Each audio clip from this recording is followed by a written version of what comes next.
요즘 값이 좀 나가는 아파트 단지의 놀이터에는 유모차에 아기를 태운 여인들이 삼삼오오 모여서 이야기를 나누는 장면을 쉽게 목격할 수 있다고 합니다. 그런데 그 여인들이 엄마가 아니고 그 아기들을 돌보는 보모라고 합니다. 그런데 맞벌이 부부여서 그런가 그런 건 아니래요. 그 엄마가 집에 있는데 바쁘대요. 엄마가 아기 돌보는 것보다 더 바쁜 게 뭐예요? 그런데 바쁜 게 많답니다. 골프 쳐야죠. 또 헬스클럽 가서 몸도 만들어야 되고, 그래서 조선족의 인기라고 합니다. 조선족에게 그래도 어느 정도 신분이 보장되는 그런 사람에게 그 아기를 맡긴다고 합니다. 저도 아이를 키우니까 그 아동 상담에 대한 그런 프로를 좀 자주 살펴보려고 하는 편인데, 어떤 영상을 보니까 초등학생인데 벌써 문제아예요. 그래서 아주 주의 집중이 안 되고 학교에서도 관계도 안 되고 그래서 치료를 받습니다.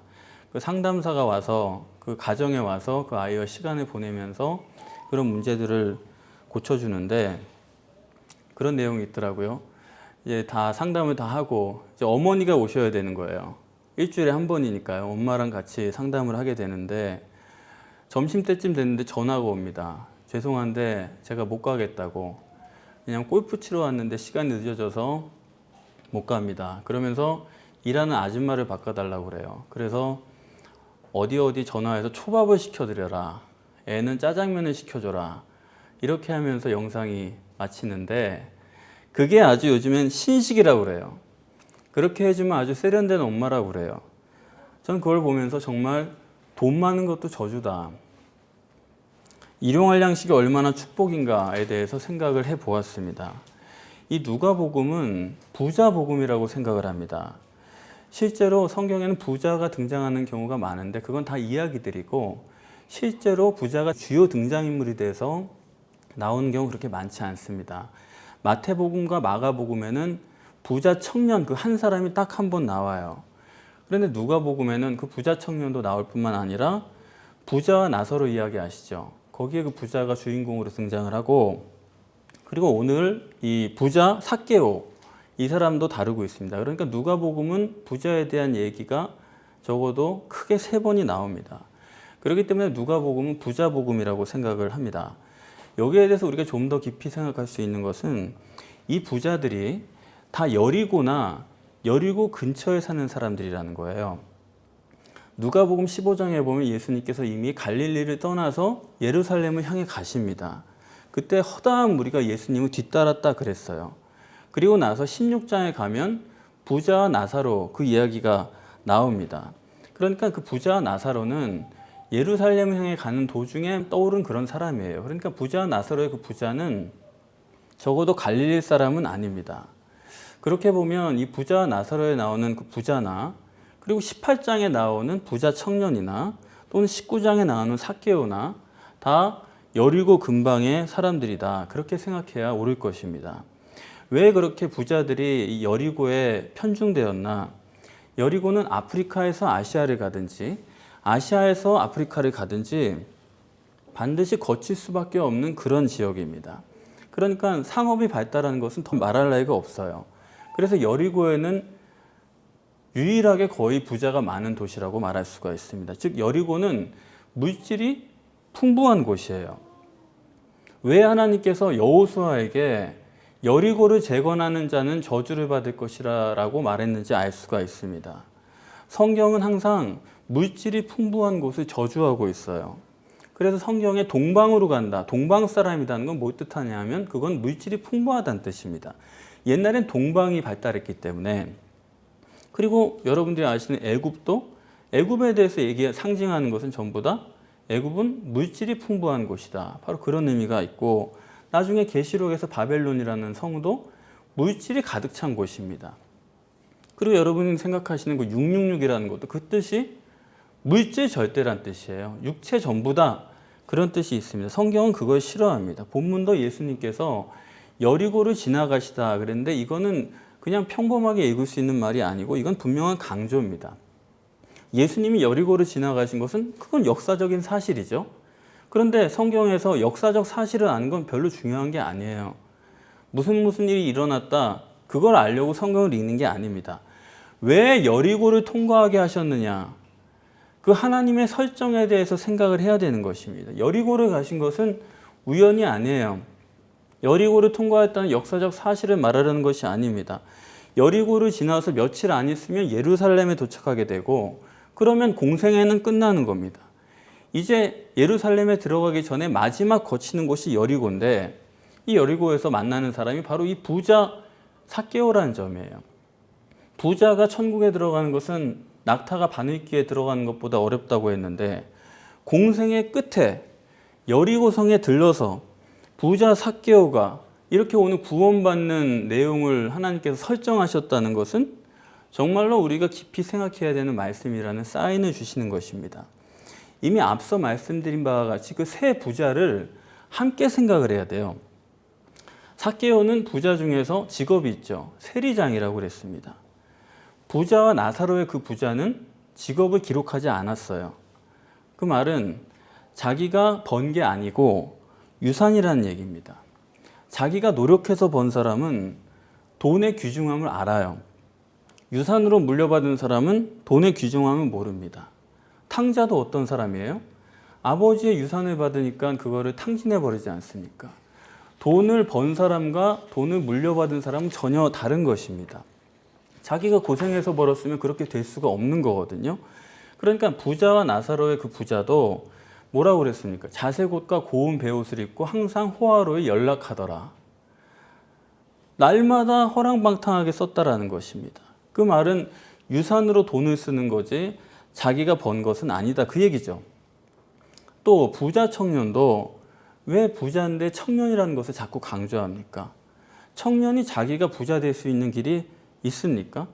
지금이야 뭐 IT라고 그래서 20대 젊은이라고 하더라도 플랫폼 하나 잘 만들어 가지고 구글이나 페이스북 같은 데 팔면은 수백억도 받아요. 젊은 사람도 부자가 될 수 있지만, 그러나 그 당시에 젊은 사람이 할 수 있는 일이 뭡니까? 농업이고 어업이고 그리고 상업인데, 그렇게 단시간에 짧은 시간에 부자가 될 수 있는 것은 없어요. 그러니까 부자 청년도 적어도 몇 대에 걸쳐서 물려받은 그런 돈일 거라고 생각을 합니다. 그런데 삭개오는 유독 세리장이에요. 삭개오는 세리부터 시작해서 구급 공무원인가요? 뭐 몇 급부터 시작하나요? 저는 모르는데, 그러니까 말단부터 시작해서 세리장까지 간 사람입니다. 장기간에 걸쳐서 돈을 축적해서 부자가 된 사람이에요. 그런데 장입니다. 일개 세리도 도둑질하고 간음하고 살인한 사람보다 더 죄인으로 평가받는 사회가 이스라엘 사회죠. 거지가 돈을 받았다가도 저 사람이 세리라 얘기해주면 나 그거 안 받는다, 돈을 던졌다고 합니다. 그러니까 세리들은 일반 사회생활이 불가능해요. 자기들끼리 결혼하고 자기들끼리 파티하고 그런 사람들입니다. 그런데 그 세리 중에서도 세리장이면 그야말로 죄인 중에 괴수죠. 그렇기 때문에 다른 사람들은 돈 때문에 잠깐 내가 세리하겠다, 돈을 얼마만큼 모으면 우리 가족들이랑 가게라도 하나 하겠다, 그런 사람이 아니고 세리장이라는 얘기는 한평생 그 일을 한 사람입니다. 앞으로도 그럴 사람이에요. 다시 말하면 돈이면 못할 일이 없는 사람입니다. 물질에 대한 집착이 성경에 기록된 어떤 사람보다도 가장 큰 사람이에요. 그 이상이 없을 정도입니다. 그런데 여기까지만 이해하시면 하나님의 설정에 대해서는 우리가 잘 모르시는 것이 되죠. 이 삭개오가 누구냐? 하나님 설정으로는 이 사람은 모든 인류의 대표입니다. 아담의 후손이 어떤 사람이에요? 동산나무의 씨가 너 마음대로 먹어라. 그런데 중앙에 있는 선악을 알게 하는 나무의 씨가만은 먹지 마라. 그러면 정령 죽으리라. 그랬는데 먹었어요. 무슨 말입니까? 아담 후손의 본능이란 것은 물질이 전부예요. 그거를 지나쳐버리지 못하는 겁니다. 물질의 노예예요. 그래서 과거에 언론인을 했던, 법조인을 했던, 교수를 했던, 정치인이 되면 누구나 할 거 없이 뭘로 걸려요? 물질로 걸리는 거예요. 그러니까 삭개오는 모든 인류가 가진 육적 본능의 대표입니다. 그러니까 저나 여러분이나 삭개오나 다른 사람이 아니에요. 우리 모두가 돈을 좋아하잖아요. 그렇죠? 돈이라면 뭐 여러분은 어떠신지 거기까지는 모르지만 명예도 자존심도 뒤로 미룰 수 있는 게 바로 인간입니다. 삭개오는 돈을 위해서만 사는 사람이고 이거는 자기도 어쩔 수 없는 불가항력적인 육적 본능이에요. 삭개오는 아담 후손의 모든 사람의 대표입니다. 그런데 이런 면과는 전혀 다른 면을 오늘 본문에서는 3절에서 계시하고 있죠. 예수가 어떠한 사람인가 보고자 했다는 것입니다. 우리말에는 그냥 예수라는 말을 아무 때나 다 써요. 그런데 원문으로 보면 예수란 말이 모두 기록되어 있는 게 아닙니다. 예수를 하나님으로 볼 때만 예수란 말을 씁니다. 그리고 인자 예수로 할 때는 예수란 말을 안 써요. 그냥 그가 이런 식으로 쓰죠. 근데 3절에는 예수가 어떤 사람인가 보고자 했다. 원문에는 사람이란 말도 없어요. 사람인가 그 얘기도 없고 예수가 어떤 분인가 보고자 했다. 예수라고 했기 때문에 바로 그건 뭐냐. 이 돈이라면 못할 것 없는 이 사람이 예수가 어떤 분인가 그 심령을 보고자 했다. 그것을 성경은 말씀하고 있는 것입니다. 그러니까 지금까지 살았던 삭개오와는 전혀 딴 모습이 여기 계시되고 있는 거죠. 예수를 신인 메시아 하나님으로 보고 그것을 보기 위해서 앞으로 달려갔다. 그거 아니면 달려갈 일이 없는 사람이죠. 그리고 뽕나무에 올라갔다는 겁니다. 이유는 사람이 많아서 환경적인 장애가 있고 또 하나는 키가 작아서 선천적인 장애가 있는 거죠. 다시 말해서 사람이 선천적인 장애가 있고 환경적인 장애에 둘러싸여 있으면 그거는 모든 장애죠. 아무것도 할 수 없고 능력이 없다는 얘기입니다. 그래서 뽕나무에 올라갔다라는 거예요. 그 말은 어떠한 방해도 예수를 봐야 되는 이 사람의 영적인 본능을 막을 수가 없었다라는 겁니다. 육적 본능도 불가항력적이지만 영적 본능도 불가항력적이에요. 불가항력적인 영적 본능이 그 사람 속에 있었다는 걸 보여주는 겁니다. 그러니까 지금까지 자기가 살아온 관성으로도 어떻게 할 수 없을 정도로 육적 본능이 있을 뿐만 아니라 영적 본능도 강력해가지고 어떻게 하면 저 하나님을, 저 메시아 예수를 내가 볼까, 그를 찾는 본능이 그에게 있었다라는 것이죠. 삭개오가 어떻게 구원을 받는가 생각해 보면 그 부자와 나사로의 그 부자는 영적 본능과 육적 본능이 다 있는 사람이죠. 있는데 그건 뭐 창조를 그렇게 받았으니까요. 그런데 영적 본능이 육적 본능에 파묻혀 버린 사람이죠. 그 부자는 오직 불가항력적인 육적 본능의 노예가 된 사람입니다. 노예가 됐기 때문에 매일같이 호화로이 연락하더라. 이걸 그칠 수가 없는 거예요. 그렇죠? 그리고 부자 청년은 어때요? 부자 청년은 젊어요. 건강해요. 또 부자예요. 그리고 율법을 지켰어요. 그렇기 때문에 다른 사람들은 자기 구원에 대해서 뭔가 의심을 가질 수 있을지언정 이 부자 청년은 자기 구원에 대해서 확신을 가지고 있어야 되는 사람입니다. 그런데도 불구하고 이 부자 청년은 수만 명이 예수를 에워싸는 그 와중에 나와서 무릎을 꿇고 예수님에게 영생을 구하려면 어떻게 해야 됩니까?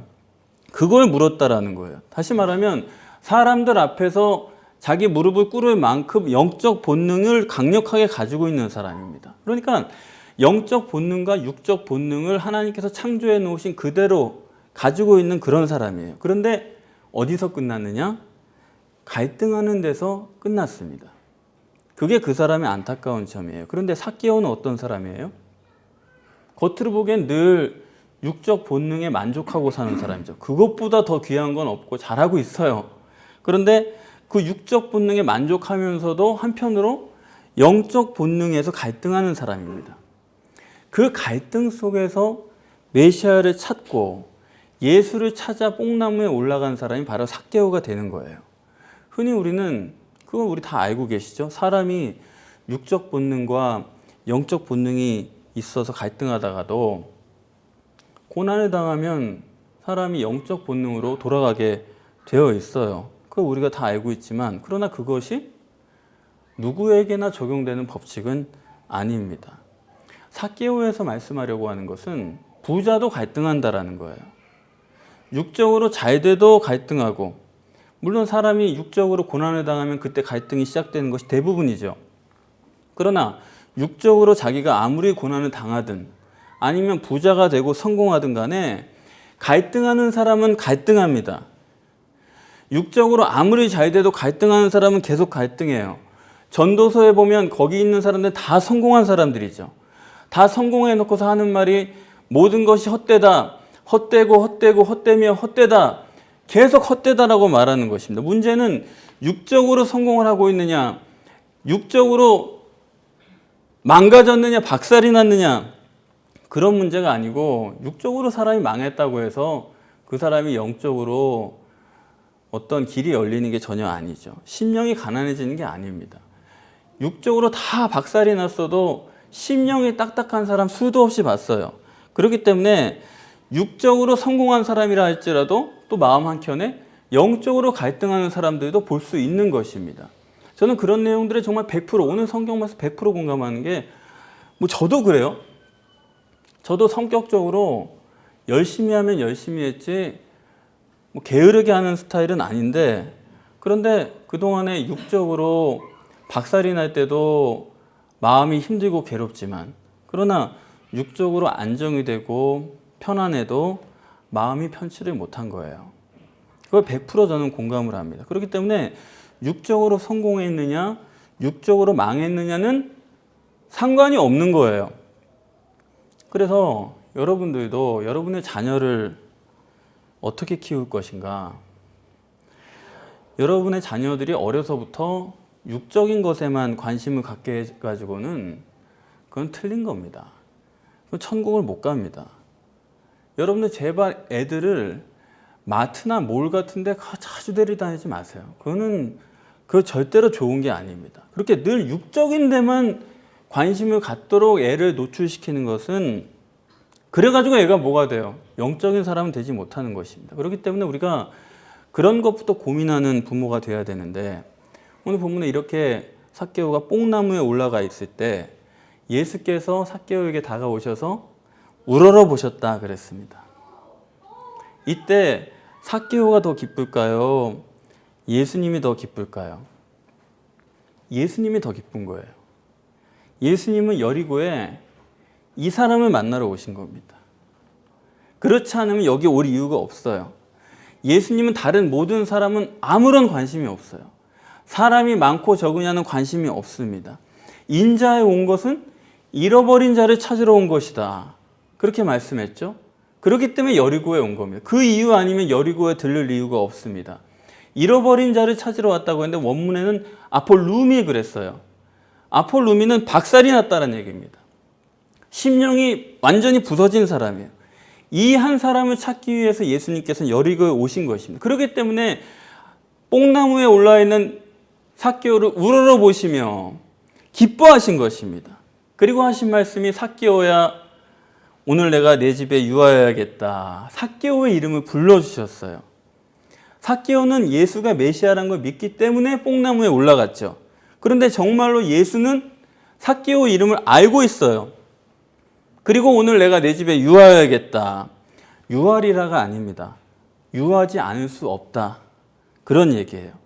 삭개오를 만난 주님은 삭개오의 집에 유하지 않을 수가 없다. 그 말은 뭐냐? 왜 그래요? 삭개오의 진심을 예수님께서 봤기 때문입니다. 예수님만 기쁜 게 아니에요. 거기에 올라가서 예수를 바라보는 삭개오의 마음, 그 진심을 예수님께서 평가해 주시는 것입니다. 사람이 내 마음이 좋은 거를 상대방이 읽어주면 그것처럼 고마운 게 없어요. 가족이든 친구든 누구든 간에 내 선한 뜻을 상대방이 읽고 헤아려줘서 이런 뜻에서 하신 것이지 이렇게 말해주면 그거보다 더 큰 기쁨은 없습니다. 그래서 삭개오가 너무 기뻐서 급히 내려와 즐거워하며 영접하거늘. 너무 아름다운 장면이에요. 저는 전에 교회에 있을 때 신방을 자주 갔는데 사실 모든 사역 중에 제일 싫어하는 게 신방이었습니다. 왜냐하면 오래서 가는 경우는 거의 없어요. 거의 대부분은 가야 되니까 가요. 그 뭐냐면 신방 기간이 있기 때문에 갑니다. 가면은 저도 그렇게 좀 그렇게 가지만 부르는 분들도 하니까 하는 거, 매년 이 연례 행사니까 하는 그런 경우가 많아요. 그런데 좀 민망한 자리인데 그런데 가끔씩 아주 좋은 말이 있어요. 도착했을 때 그런 말을 하는 분이 있습니다. 어서 오세요 기다렸습니다. 하여튼 그 말만 들으면 그냥 기도가 막 그날은 막 축복 기도가 막 쏟아지는 하여튼 제일 좋은 말이에요. 안녕하세요 반갑습니다. 뭐 얼마나 걸리셨어요? 뭐 그런 건 다 필요 없어요. 어서 오세요 기다렸습니다. 이것처럼 좋은 말이 없는 거예요. 그러니까 즐거워하며 영접하거늘 영접의 극치입니다. 그래서 아무리 봐도 저는 성경 전체를 봐도 하나님과 인간이 서로 정말 좋아가지고 화목한 거 그건 여기밖에 없는 것 같아요. 삭개오와 주님 이거 정말 가장 아름다운 장면, 가장 시원스러워요. 그래서 이게 여러분과 꼭 나누고 싶은 말씀이라고 항상 생각을 하는데 아무리 여러분 탕자가 돌아와도요 삭개오만은 못합니다. 거기 잔치자리에 앉아가지고 아무 말도 안 하고 앉아있잖아요. 할 말이 없으니까. 기쁨이 없는 거예요, 아버지만큼은. 그러나 여기서는 정말 완벽한 인격적 결합입니다. 창세기에 남자가 부모를 떠나 여자와 연합함이 아름답다라고 하는 계시가 완전히 이루어지는 것이 바로 이 주님과 삭개오, 바로 여기라는 것입니다. 그래서 본문이 아까 말씀드린 바와 같이 부자가 천국에 들어가는 것은 약대가 바늘귀에 들어가는 것보다 어렵다는 그런 건데 오늘 본문은 부자를 구원하시잖아요. 부자 구원론이에요. 5절에 오늘 내 집에 유하여야겠다. 그리고 똑같이 9절에 오늘 이 집에 구원이 이르렀다. 같은 말씀을 연속해서 하시는데 삭개오의 구원론이라는 것은 삭개오의 집에 들어가는 것으로 구원을 하셨다. 이렇게 말씀하는 겁니다. 오늘 이 집에, 오늘 내 집에 집에 들어가는 게 구원이라는 거예요. 오늘 내 집에 유하여야 되겠고 오늘 이 집에 구원이 이르렀다. 그러므로 예수님께서 말씀하시고자 하는 구원은 뭐냐? 하나님이 보혜사 성령으로 인간의 심령에 들어오시는 것을 가시적으로 예수가 삭개오의 집에 들어가시는 것으로 완벽하게 계시하시는 것입니다. 영접하는 자 곧 그 이름을 믿는 자들에게는 하나님의 자녀가 되는 권세를 주셨다. 지금이에요. 지금 그런 구원이 있는 거예요. 삭개오처럼 예수님 어서 오십시오. 문을 열고 들어오시라고 하는 거. 영접 기도가 아니에요. 영접 기도 드리면서 구원 받았다, 예수님 받아들였다 그런 얘기가 아닙니다. 삭개오가 주님을 집으로 모셔드리는 것처럼 영접이 무엇인지 주님을 받아들인다는 것이 무엇인지를 실제로 주님이 여리고에서 보여주시는 것입니다. 자, 그렇게 보여줬더니 뭐라고 했습니까? 무사람들이 수군거렸다. 무사람이라고 했지만 이 원어로는 판테스, 모든 사람입니다. 거기는 바리새인, 종교인들, 군중들, 그리고 거기에는 12제자도 포함돼요. 모든 사람입니다. 모든 사람이 그 장면을 보고 수군거렸다. 원문상으로는 불평했다, 비난했다 그런 얘기입니다. 그 장면을 보고 사람들은 다 불평하고 비난했어요. 왜 불평하느냐? 아니 자기가 메시아라면서 하나님이라면서 저렇게 죄인의 집에 마음대로 들어가면 어떡해? 율법을 다 깨트리고서 무시하는 저런 행동을 하면 어떡해? 그런 생각을 하는 거예요. 회개해야 적어도 회개하고 죄송하다는 말씀을 하고 그간의 잘못을 해결을 하고 그런 상태에서 예수님을 모시면 모르지만 지금 공인된 죄인 집에 남들의 어떤 허락도 받지 않고 어떤 그 사람이 마음을 돌렸다라고 하는 보증도 없이 그런 집에 그냥 들어가신 것입니다. 그걸 보면서 불평 안 한 사람은 없었다는 얘기예요. 평생 죄 안 짓고 깨끗하게 살라고 한 그런 사람이 보면 그럼 우린 뭐냐 이거예요. 예수님이 하나님이라면서 다 아신다면서 그럼 우린 뭐냐? 그냥 우리는 평생 절제하고 선하게 살고 의롭게 살고 나 쓸 것 안 써가면서 다른 사람 도우며 살았는데 우린 뭐야?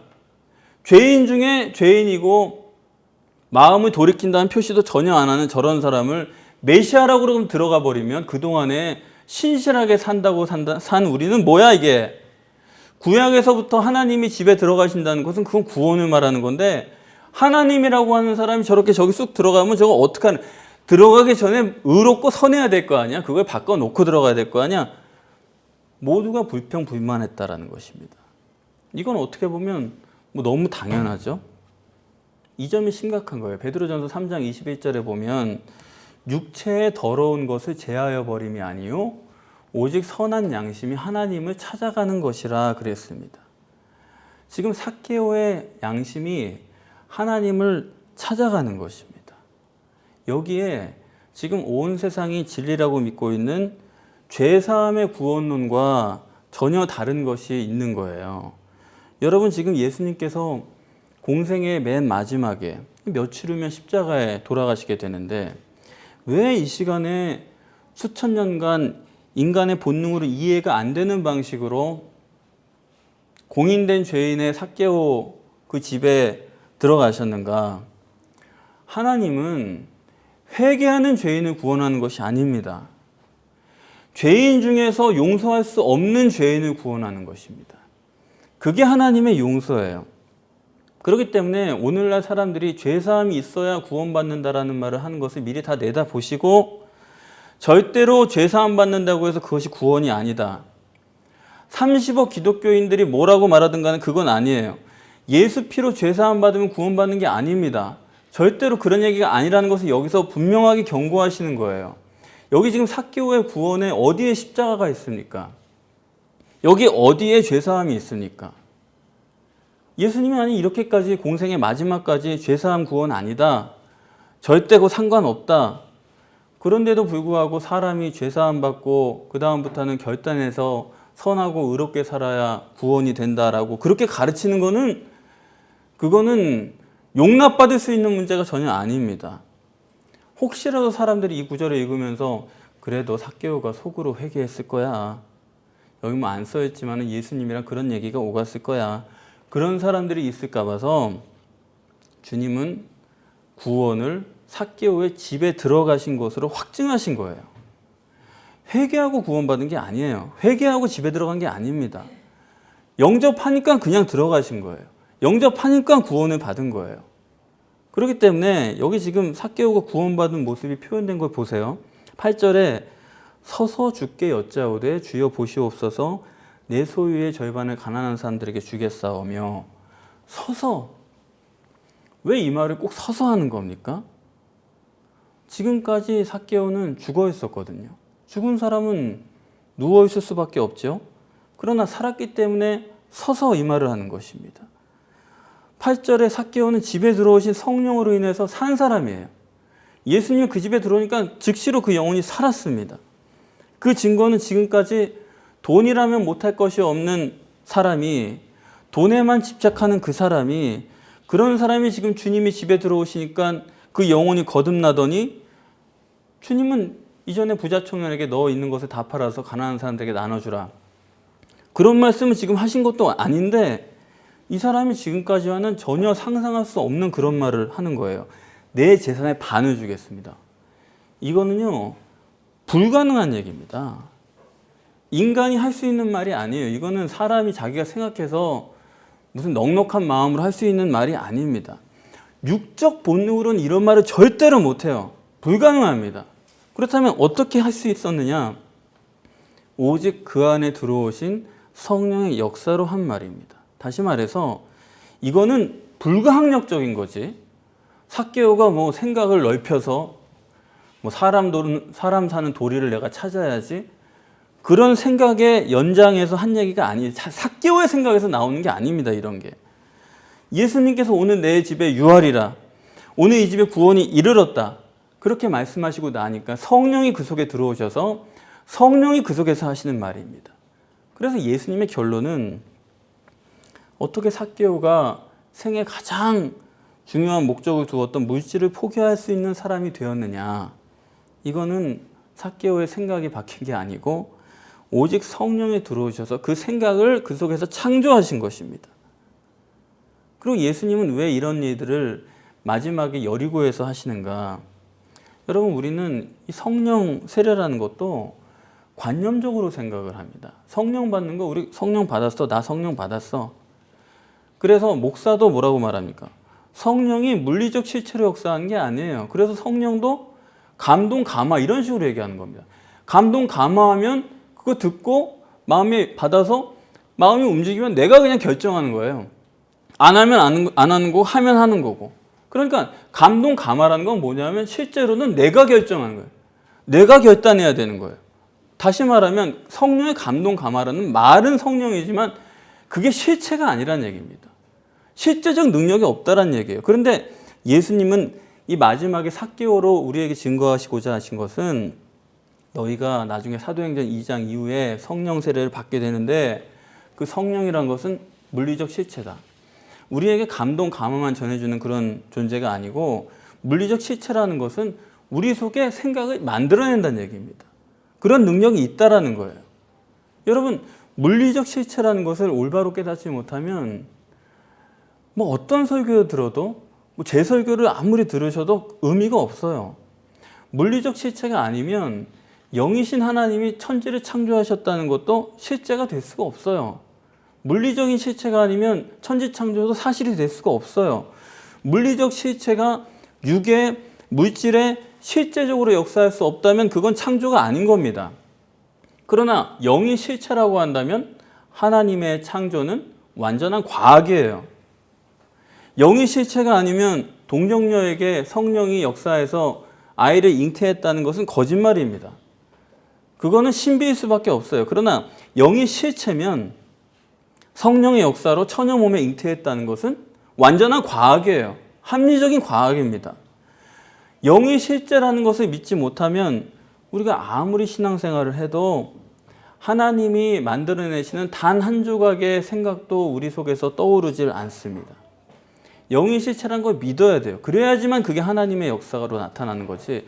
영의 실체로 믿지 않고 내가 생각하는 좋은 생각들, 뭐 설교를 듣고 그때그때마다 나오는 생각들, 그거는 결코 하나님의 것이 아닐 수 있습니다. 믿음은 바라는 것들의 실제고 하나님께서 원하시는 것을 우리 속에서 만들어내시는 것이죠. 그래서 공생애를 끝내시면서 예수님께서 장차 성령이 사도행전 2장에 너희 속에 들어오시는 것을 이 삭개오의 집에 주님이 들어가시는 것으로서 가시적으로 계시하시는 것이죠.